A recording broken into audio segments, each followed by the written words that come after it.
Hello everyone, আসসালামু আলাইকুম। আমি তাসনিম আক্তার তাহমিনা, তাহাইস ফ্রম তাহমিনা ইটস তাহাস অ্যাক্টিভিটি। আর ঈদের আগে কিছু প্রস্তুতি আমার, সেটা নিয়ে আজকের ব্লগ। আসলে প্রস্তুতি বলতে কিছুই না, আমার কান আগের থেকেই ফুরানো ছিল, সেটা একটা বন্ধ হয়ে গেছিলো। মানে কানে রগের উপর দিয়ে ফুরানো হয়েছিল নাকি, যাই হোক, এজন্য কানে অনেক প্রবলেম হয়েছিল। দেন হচ্ছে ওইটা নিয়েই সমস্যা হয়েছিল, আর একটা কান বন্ধ হয়ে গেছিলো। তো সেটাই আবার নতুন করে ফুরাইতে যাচ্ছি পার্লারে। আর তার সাথে সাথে কি করলাম, এই নিয়েই আমার আজকের ব্লগ। আর এই তো বাসা থেকে বের হয়ে গেছি, আর এখন হচ্ছে আমি পার্লারে যাচ্ছি। বের হয়ে ডিরেক্ট পার্লারে যাওয়ার কারণ হচ্ছে যে মেন উদ্দেশ্যই এটা, যাতে বের হওয়া। আর তাছাড়াও 8টা সাড়ে 8টা বেজে যাচ্ছে রাত, পার্লার বন্ধ হয়ে যাবে, তখন হচ্ছে গিয়েও আর হচ্ছে পার্লার খোলা পাবো না। আর তাছাড়াও এমনিতে অনেক দেরি হয়ে যাচ্ছে, কানটাকে তো রিকভারও করতে হবে। এই জন্য আর কি আগে পার্লারে যাওয়া, একদিনও লেট করতে চাচ্ছি না। আর যে আজকে পার্লার অফ হয়ে গেছে তাই কি কালকে আসলাম, মানে একদিনও আর লেট করতে চাইনি। তো এসে পড়েছি। তো এই হচ্ছে পার্লারের লুক। আর ওই যে আমি বসে আছি, আর কান ফুরানোর অবশ্যই কোনো ক্লিপ নেওয়া হয়নি। আমার সাথে ওরকম কেউ ছিল না যে আমার কান ফুরানোর ক্লিপ নিবে। আমার হাজব্যান্ড ছিল, কিন্তু সে তো আর ভিতরে আসেনি, সে ওয়েটিং রুমে ওয়েট করতেছিল। আর এই হচ্ছে ওয়েটিং রুমের ভিউ।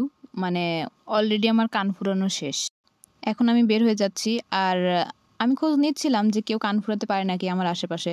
বলতে গেলে কেউই কান ফুরাইতে পারতেছিল না, এই জন্য আর কি পার্লারেই আসা। তো যাই হোক, আমার কান ফুরানো ডান। এখন আমি আপনাদেরকে দেখাবো যে আমার কান ফুরানোর পরে কেমন মানে হয়েছে দেখতে। একটা কাপড়ের দোকানে আসছিলাম, তো সেখানেই দেখাই দিচ্ছি। এই যে এই কানটা ফুরানো হয়েছে আমার, আর এটাতে শুধুই দুলটা লাগাই দিছে, এটা আগের থেকেই ফুরানো ছিল। তো যাই হোক, এখন আমরা আবার চলে যাচ্ছি। এখন আমাদের বাসার জন্য নুডলস পাস্তা কিছুই ছিল না, সেসব কিনতে যাচ্ছি, মানে গ্রোসারিজ কিছু আইটেম টাইটেম কিনতে যাচ্ছি। আর সাথে আমার হেয়ার কেয়ার স্কিন কেয়ারের জিনিসপাতি, যেগুলো আমি হচ্ছে লঞ্চ করতে চাইছি। আসলে একটা কিছু উদ্যোগ নেওয়ার পর সেটা বাস্তবায়ন করতে অনেক সময় লাগবে, এটাই স্বাভাবিক। তো যাই হোক, এখন জিনিসপাতি নিচ্ছি, আর নেওয়ার পরে আমি আবার রওনা দিয়ে দিছি। পরে মনে পড়লো যে হচ্ছে চেরি লাগবে, তো চেরি নেওয়ার জন্য রিক্সা দাঁড় করায় আমার জামাইকে পাঠিয়ে দিছি, যাও গিয়ে হচ্ছে আমার জন্য চেরি নিয়ে আসো। দেন ও নেবে হচ্ছে চেরি নিয়ে আসতেছে। আর এখন সাথে আঙ্গুরও নিয়ে আসছে কিছু, আর সেটাই হচ্ছে এখন আমার বেবিকে দিবে, ও খাবে।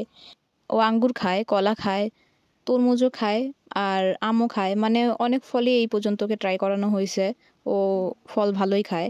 6 মাস কমপ্লিট হয়ে গেলেই ওকে হচ্ছে সবজি দিব, এর আগে দিতে চাচ্ছি না। ফলগুলোও যে খুব আগে থেকে দিচ্ছি তা না, ওর 5 মাস কি 5.5 মাস হওয়ার পর থেকে আমি ওকে দিচ্ছি।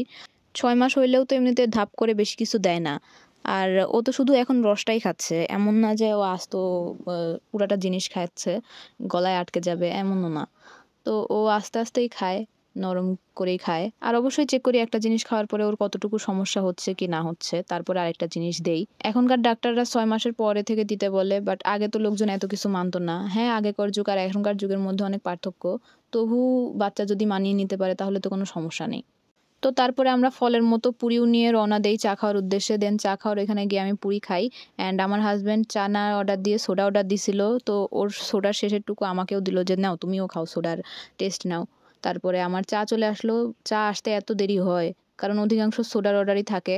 পরে চাটা খেয়ে আমরা আবার রওনা দেই। আমি হচ্ছে যেতে যেতে নিজের একটা মানে ভিডিও ক্লিপ নেওয়ার চেষ্টা করতেছিলাম যে আমি রিক্সায় যাচ্ছি আর চা খাচ্ছি, ওইখানে বসে অত চা খাই নেই। মানে পুরোটা অবস্থায় আমরা প্রায় রিক্সার মধ্যে কাটাইছি, শুধু কান ফুরানো। আর যখন গ্রোসারি আইটেম নিছিলাম তখন হচ্ছে নিচে নামছিলাম, তাও আমার হাজব্যান্ড নিচে নামতে চায়নি, সে বলতেছে যে যাও তুমি গিয়ে নিয়ে আসো, তোমার কি কি লাগবে।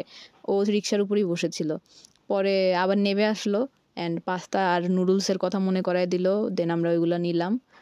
মানে আমরা পার্লারে ঢোকার সময় শুধু নাপছিলাম, তারপরে আমরা কিছু বাজার করছি সবজি টবজি, সেগুলোর সময় আমরা নাবি নাই যে নাবি একটু নেবে হচ্ছে দেখে দেখে নেই না। আমরা হচ্ছে রিক্সার উপর থেকেই বলে বলে দিছে এটা এটা লাগবে, এই পরিমাণে লাগবে, সেগুলা হচ্ছে আমাদেরকে দিয়ে দিছে যে সবজি বিক্রি করতেছিল সে।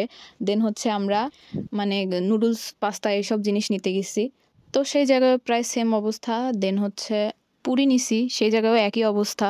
তারপরে এখন চা খাইতে আসছি, এখানেও প্রায় সেম অবস্থা। আর এই যে দেখুন আমি হচ্ছে মানে চা খাচ্ছি আর যাচ্ছি, অনেক ট্রাই করতেছি বাট এত অন্ধকার মানে আসতেইছে না আমার ক্লিপ। দেন এই যে পাস্তা, মানে খোলা পাস্তা এত আসে কম টাকায়, আর আমি খাইও এরকম। প্লাস আমার হচ্ছে খোলা পাস্তায় কোনো সমস্যাও মনে হয় না, খোলা নুডলসে হচ্ছে স্বাদ থাকে না বা একটু কেমন কেমন হয়, বাট এটা ঠিক আছে।